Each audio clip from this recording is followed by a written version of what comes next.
ఓం గం గణపతయే నమ, ఓం శ్రీ మాత్రే నమ, ఓం గురుభ్యం నమ, ఓం శ్రీ మహాసరస్వత్యై నమో నమ. ఇప్పుడు మనం కుజగ్రహం మార్పు అంటే వృషభ రాశి నుంచి మిథున రాశిలోకి మారుతున్నాడు. ఇలా మారడం వల్ల 12 రాశుల మీద 12 రాశుల వారికి ఫలితాలు ఎలా ఉండబోతాయో తెలుసుకుందాం. ముందుగా కుజుడు ఎప్పుడు మారుతున్నాడు? 3వ తారీఖున ఆగస్టు 3 నుంచి ఆయన వృషభ రాశి నుంచి మిథున రాశిలోకి మారుతున్నాడు. ఆయన ఎప్పటి వరకు ఉంటాడు?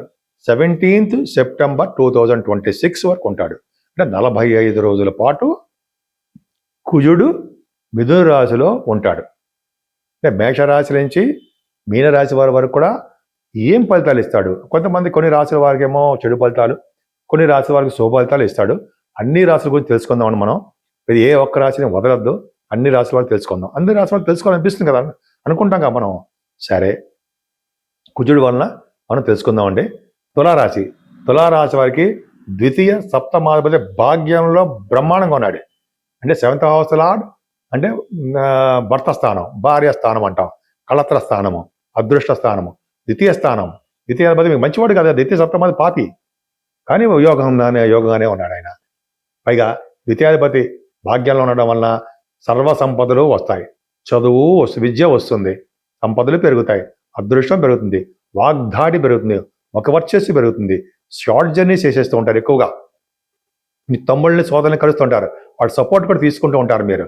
వాళ్ళ వల్ల ధనాదాయం ఉంటుంది మీకు. పైగా కుటుంబంలో వృద్ధి, బంధు ప్రీతి, అలాగే ఆయన చతుర్థ భావన కూడా చూడడం వల్ల మంచి విద్య, వాహన సౌఖ్యము, గృహ సౌఖ్యము, భూలాభము ఎన్ని ఉన్నాయండి.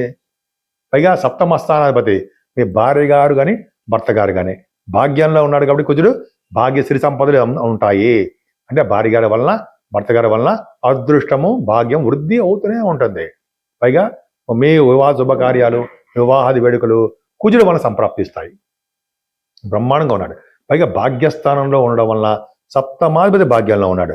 అంటే వ్యాపారాల ద్వారా ధన సంపాదన, రియల్ ఎస్టేట్ రంగ వ్యాపారాలు సూపర్గా ఉంటాయి, డబ్బు బాగా ఉంటుంది. కుజుడు వలన భాగ్యంలో కుజుడు మిథున రాశిలో ఉన్నాడు. అంటే ఉన్నతమైన విద్య రీత్యా మీరు విదేశాలు వెళ్తున్నారు.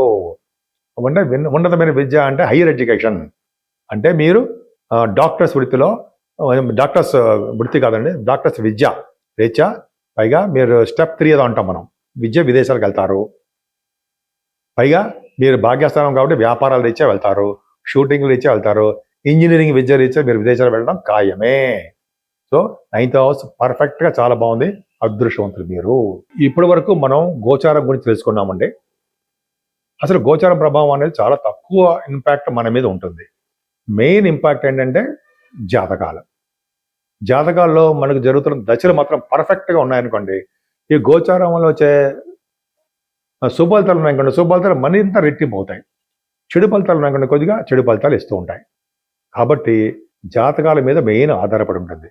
మనకు జరుగుతున్న దశలు ఏమున్నాయి, ఏ దశలు జరుగుతున్నాయి, ఎలాగా గోచారం ప్రకారం మనం ఎలా ఉంటుంది, మన దశల ప్రకారం ఉద్యోగం వస్తుందా, వ్యాపారంలో డెవలప్ అవుతామా, లేకపోతే సంతానం ఉంటారా, మనకి చాలా ఉంటాయి కదా. అందుకని మన జాతకం కూడా పరిశీలించుకోవాలి. సో మీరు జాతకం పరిశీలించుకోవాలంటే మీ date of birth, time of birth, place of birth ఉండాలండి. వీటిని పంపిస్తే నేను తప్పకుండా ఈ గోచార ప్రభావం ఎలా ఉంది, మీ జాతకాల మీద మీ ప్రభావం, మంచి ప్రభావం ఎలా ఉంది, ఎలా మీకు పరిహారాలు చేసుకోవాలి. అంతేగాని లక్షలు ఖర్చు పెట్టి పరిహారాలు ఏముండవు నా దగ్గర. మీ సౌకర్యం ప్రకారం చెప్తాను. మన ఇంటిలోనే మనం చేసుకునే చెప్తుంటాను నేను. ఆ పరిహారాలు ఎలా ఉంటాయి ఇవి తెలుసుకోవచ్చు అండి. పైగా ఏ దేవుని పూజించాలి, ఇవన్నీ కూడా జాతకాల మీద ఆధారపడి ఉంటాయి. కాబట్టి మనం ఒక గోచారం మీద ఆధారపడకుండా మనం జాతకాలు కూడా పరిశీలించుకుంటే చక్కటి రిజల్ట్స్ పొందవచ్చు కూడా. అది మీకు పైగా ఈ చెడు ఫలితాలు ఉంటాయేమో జాతకాలు చూస్తే, మా బాబాయ్ ఎలాగరా అనేది భయపడాల్సిన అవసరం లేదు.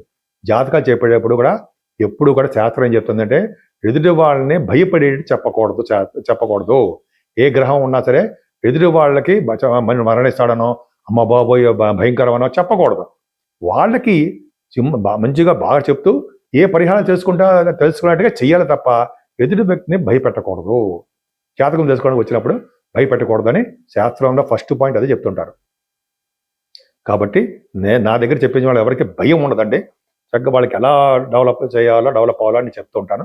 సరే, ఈ జాతకాలు పక్కా పెడదాం. అసలు మనం ఏ పరిహారాలు గోచార ప్రకారం ఉన్నాం, అప్పుడు చెప్పుకున్నాం కదా కుజుల గురించి. ఏ పరిహారాలు తీసుకుంటే బాగుంటుంది తెలుసుకుందాం. అంటే 12 రాసుల వారికి కొద్దో గొప్ప కుజుడు మంచి ఫలితాలు ఇస్తున్నాడు. కొంతమందికి ఏమో చిన్నపాటి మైనస్ ఫలితాలు ఇస్తున్నాడు. చాలా మంది చూడండి ఫారిన్ కంట్రీస్ ఇస్తున్నాడు చూసారా, విదేశీ పర్యటన.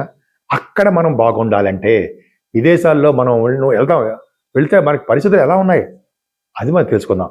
పరిస్థితులు అనుకూలించాలన్నా, చక్కటి విద్య రావాలన్నా, విదేశాలు వెళ్ళిన తర్వాత బంధువుల ఇండ్లలో కానీ స్నేహితుల ఇళ్లలో కానీ స్నేహ ప్రభావం ఎలా ఉందో తెలుసుకోవాలన్నా, అలాగే మనం అక్కడ ఉద్యోగాల్లో బాగా రాణిస్తామా అని తెలుసుకోవాలన్నా ఇప్పుడు మన పరిహారాలు తెలుసుకుందాం. అంతే కదా, విదేశాలు వెళ్ళిపోయిన తర్వాత అక్కడ మనకి పరిస్థితులు అనుకూలంగా ఉండాలి కదండి. ఇప్పుడు మనం తెలుసుకుందాం 12 రాసుల వారికి పరిహారాలు ఏంటి అంటే కుజుడు ప్రభావం ఉండాలి. కుజుడు మనకి అనారోగ్య సమస్యల నుంచి బయటపడేస్తూ ఉంటాడు. వాహనాల మీద పడిపోకుండా వాహన ప్రమాదం కలగకుండా చేస్తూ ఉంటాడు. త్వరలో వివాహ ఏడు చేస్తూ ఉంటాడు. భార్యాభర్తలు కలిసేడు చేస్తూ ఉంటాడు. అలాగే ఎటువంటి ఆటంకాలు లేకుండా కలిసే చేస్తూ ఉంటాడు. కానీ కుజుడికి ప్రభావం వలన, అంటే కుజుడికి సుబ్రహ్మణ్య స్వామి వారి ఆరాధన చేసుకోవాల్సిందే.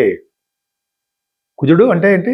సుబ్రహ్మణ్య స్వామి అష్టోత్తరం చేసుకోవడము, ఓం శం శని సుబ్రహ్మణ్యాయ నమః, ఓం శం సుబ్రహ్మణ్యాయ నమః, ఓం శం సుబ్రహ్మణ్యాయ నమః అని అనుకుంటాం కదా. కుజుడి స్తోత్రం అది చేసుకున్న, కుజుడికి అష్టోత్తరం చేసుకున్న కుజ ప్రభావం చాలా తగ్గుతుందండి. ముఖ్యంగా యాక్సిడెంట్స్ కాకుండా కాపాడేవాడు సుబ్రహ్మణ్యుడే. ఆయన అంటే మనకి పాముల యొక్క ఎఫెక్ట్ లేకుండా కాపాడేవాడు సుబ్రహ్మణ్యుడే. అప్పుడు సుబ్రహ్మణ్యేశ్వర ఆరాధన, ఇంట్లోనే అష్టోత్తరాలు, సుబ్రహ్మణ్యేశ్వర స్వామి వారిని పూజించడము, ఆరాధించడము.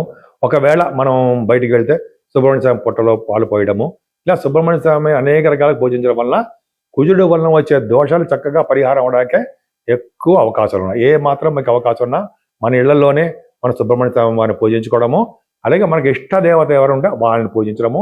అంటే సుబ్రహ్మణ్యేశ్వర స్వామితో పాటు శివుడికి అభిషేకాలు కానీ, విష్ణు ఆరాధన కానీ, అమ్మవారిని పూజించడం వల్ల చేయడం వల్ల మరింత శుభఫలితాలు కలిగి మన జాతకం బాగా బలిష్టంగా బలంగా తయారై మనకి శుభఫలితాలే సుబ్రహ్మణ్యేశ్వర స్వామి ఇస్తాడు. సో సుబ్రహ్మణ్య స్వామి వారి యొక్క మంచి ఆశీస్సులు, ఆయన యొక్క మంచి దృష్టి, ఆయన యొక్క శుభ ఫలితాలు సుబ్రహ్మణ్య స్వామి మీకు అనుకూలంగా మీకు ఉండాలని, మీ ఇంటి మీద, మీ పరివారం మీద ఆయన శుభదృష్టి పడి ఆయన కుజుడు మంచి చేయాలని, శుభ ఫలితాలు ఇవ్వాలని, మీ కుటుంబ సభ్యులకి అందరికీ కూడా బాగుండాలని, అంటే అందరికీ బాగుండి మీకు మంచి యోగవంతంగా ఉండాలని, మంచి యోగంగా ఉండి మంచి అత్యున్నతమైన స్థాయిలో ఉంటారని సుబ్రహ్మణ్య స్వామి వారి యొక్క ఆశీస్సులు మీ మీద ఎప్పుడు ఉంటాయని కోరుకుంటూ సెలవు తీసుకుంటున్నా.